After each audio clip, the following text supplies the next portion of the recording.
فرحة شفت الصدر بالطيف جان البارحة،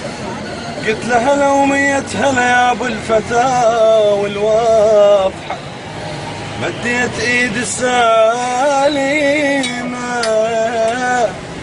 شفت القلب قلت شفوفي صافحة، قلت له يا سيدي عنده حكي قال احكي قول ايش ما قلت، طبع الصدر مثل الوطن واجب عليك الصرحة، قلت له يا سيدي اللي يريد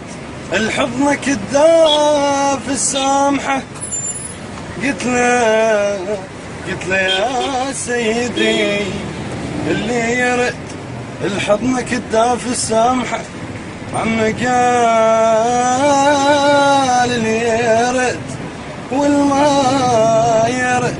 وحتى اللي يفكر بالوطن ذنوبه كلهن طايحة، بس اللي يخون بمقتدى ما يستحق نقرأ على روح الفاتحة.